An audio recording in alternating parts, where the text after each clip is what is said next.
libs will do whatever they can to stop Trump. Not just the good, honorable stuff. They're going to do very dishonorable stuff, very unjust stuff, very illegal stuff, if you ask me, anti-democratic stuff. They might even rig an election. I know, are you allowed to say that?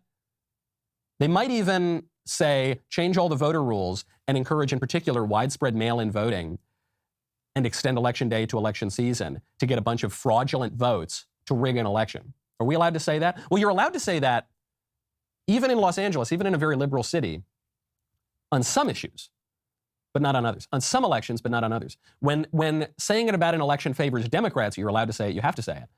When making that point about election integrity and fraud favors Republicans, that's evil, that's misinformation, you're a threat to our democracy. But the libs are doing it right now. I mentioned this yesterday. There was an effort to recall the George Soros installed DA, George Gascon, who has caused crime to skyrocket in Los Angeles. It was already bad before, and now he's letting all the criminals off the hook. So there was an effort to recall him after the successful effort by the San Francisco Democrats to recall the San Francisco DA, who was so left-wing, Chesa Boudin, that even the Dems in San Francisco said, we got to get rid of this guy. So there was a similar effort in LA, and it just failed. It's really weird.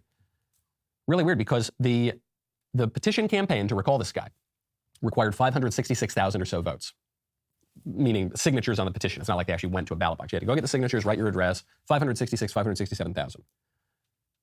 The campaign got 715,000. And yet they disqualified 200,000 of them.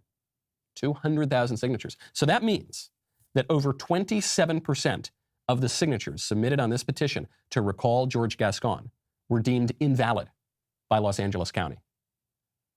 Guess what percentage of mail-in ballots were deemed invalid in the 2020 election?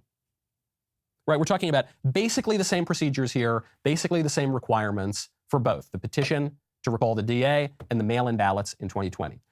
For the petition to recall the liberal DA, 27% deemed invalid. In the 2020 election, less than 1% deemed invalid.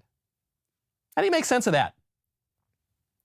January 2021, the county reported less than 1% of the 3,422,585 vote-by-mail ballots were rejected. The test for validity is similar. The requirements for checking signatures, addresses, all similar. What are the freaking odds?